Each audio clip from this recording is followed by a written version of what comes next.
Hey guys, welcome back. It's Warhawk, and I know it's been a long time.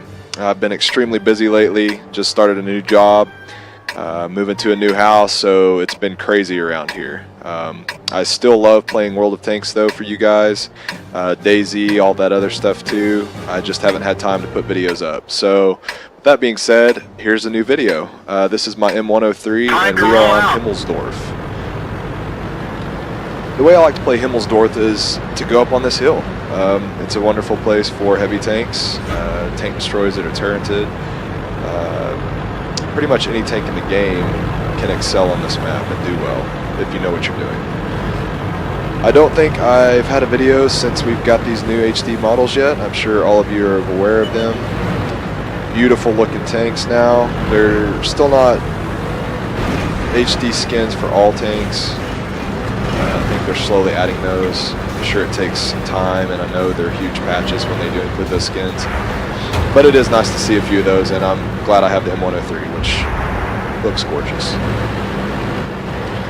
So like I said, I like going up on this hill. You can see the match is pretty evenly balanced. XVM tells us there's a 53% chance to win. So it's pretty evenly matched. They have good players, we have good players. You can see my brother behind me there pushing me in his IS-3. He's going to turn out to be a huge help up here on this hill. Now, I'm going to pause it real quick. The first thing we notice is the map down here. And XVM allows us to see the last lit location of these tanks. Somebody went down here and spotted them for us. I'm assuming it's this AMX down here. You can see 1, 2, 3, 4, 5, 6, 7, 8, 9, 10, 11, 12, 13 tanks already spotted. And so what this tells me is that nobody's up here. And if anybody's up here, it's only going to be 1 or 2 tanks because there's 15 tanks total. So with that, I tell my brother, let's push it. Let's push it fast. The FCM rolls up, do a good shot into him as we're moving. The M103 is very capable of doing that. It's got a very fast aim time, a very steady gun, very fast reload, great armor, fast swiveling turret. I mean, it's an excellent, dangerous tank. You can see I let him shoot me there, angled my frontal armor, couldn't get a shot in, and just bounced right off the top there. Alright, so my brother's going to go to the left here and handle that road. And I'm going to come down here and handle this E50. And I want you to remember, well, this is a Lurva. There's going to be an E50 behind him, as we saw at the first of the map. I want you to remember that E50. You'll see why I said that. Okay, so the Lurva penetrates me there. I'm just trying to get a flat surface to shoot into him on. Lower plate will work. Ready to fire. Teammate shot me in the back, accidentally, I'm sure.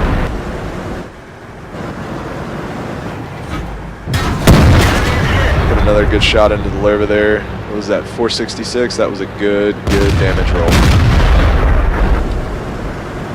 I want to try to finish him off. Killed our driver. There we go. Well, no, that one bounced. Where we put it in last time, it bounced off that time. This game's tricky, you never can tell. Basically, you just always want to aim for a flat surface. You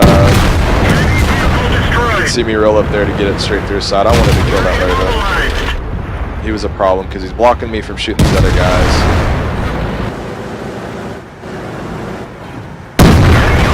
And he's also an extra gun shooting. Alright, so now we're going to start working this E50. And that Yag Panther's also going to be a problem over there. So, luckily the E50 can't back up enough to get it out of the way of my gun. The Yag Panther's taking advantage of my reload. He's going to try to come around. And also we have an IS-3 coming up to the party as well. Get a good shot on him, but he kills my driver.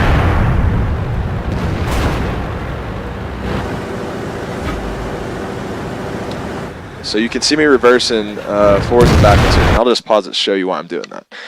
This is called side scraping, and I definitely wouldn't advise doing that in an M103. I mean, it's not the greatest tank to do it in because the side armor is so bad on it, but my angle is extremely severe. I mean, that's what I'm giving them to shoot at, okay? And so they're able to shoot at this, Mainly this, though, because every time I fire, I move back forward and block my front armor. So they're just shooting at this. And that, most of the time, will eat any rounds shot at it or bounce them, one of the two. Okay? You can see how effective that is. The Yag Panther just killed my my brother's IS-3 there. So he's out of the game. He did come around and provide some help with me because I told him I was about to lose that if he didn't come home. Unfortunately, we ricocheted the IS-3 there. Let's put it back into the fixed camera so you can see exactly what I'm doing. Get into the lower plate of the Yag Panther there. The E50 puts one into our tracks. I believe it did damage. Okay, and that angle there, and the Yag Panther doesn't have the greatest of armor, but with me being on top of him, that armor becomes more flat. That's why I shot him there. Plus his armor's weaker, and I knew I could get through. So with that being said, we have an IS-3 left and an E50 left. Deal with the IS-3, now just the E50, and look at his health, 1%, 13 hit points. So he's going to back off. He knows it, I know it, but look at me, 321. That's one shot for him as well. I know I can't get by there, and I don't want to risk pulling up there, giving him my side armor to shoot into my side. Okay, so what are we left with? Let's pause it again. It's 11-7. We are winning. They are capturing our base, though. 2 of them are in there, about to be 3 in there, and so it's going to go very quickly. You can see here on the map what's going on. Luckily, though, we have tanks back there to deal with that. So all I'm left with here is this E50. I want to deal with him and then get back and help my team out to make sure they don't quick cap us for the victory. Okay, so what you'll see me doing here is backing up this hill.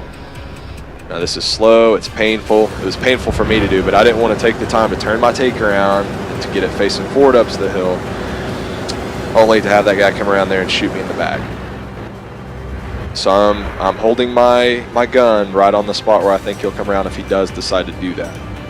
Now remember, he's right here. That's where he's last spotted. Okay, make sure I can slip past there without being shot.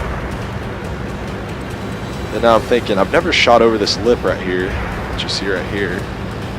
Can I do that? Can I see over it? And as I back up here, you'll see that you can see over that lip. So this is a good spot to shoot down on tanks that come up that little hill right there. And see, you could plant really good shots into their side and behind if they're coming up there. Okay, so he's been spotted by a teammate. I see this. Now I know of this gap right here because I've been shot by it or from it several times. More than enough to learn my lesson. So I get set up, have more than enough gun depression, and put the E50 out of his misery. And mine, for that matter. Now all you can see left is there's a Yag Tiger, and we have more than enough tanks over there to deal with him. And that is game. And so we ended with 5 kills, 4,579 damage, and we threw a lot of damage at a lot of different tanks in that game. So with that being said, and since Shadowplay has updated, we'll go ahead and minimize the game, and we'll pull up our stats here off of worldoftankreplays.com. You can see here we did get a mastery badge, only first class though. People are really good in the M103, so you have to do exceptionally well to be able to get that mastery badge. I have not got mine yet, I don't believe. I did get a high caliber, which is a medal that you receive for doing the most damage on your team. Actually, let's see, at least 20% of the total HP and at least 1,000. So you have to do a lot of damage, and your team has to do not that much damage for you to be able to get that. Also got steel wall. Now that's not completely uncommon for the M103, but you will get the steel wall in tanks more often, like the E75, the Mouse, of course, things like that with really thick armor. So that's really, it made me happy to get that in this tank. So you can see here all the tanks that we traded with. The FCM, he was the first victim that we rolled up on. Did 1152 to him very quickly too. Just the M103 can just fire shot after shot so quickly, and so many people underestimate its not only its firepower, but how often that they can get in and shoot at you. I mean, you can hit them twice for every time they think they can shoot you. The E50, we did quite a bit of damage to him. Um, let's see, the Larva did over 1,000 damage to him. The IS-3, 700. And the Jagdpanther, 600. Again, we did have a lot of help from Intervene. That is my little brother. We play this game quite often, and he is a good teammate to have backing me up.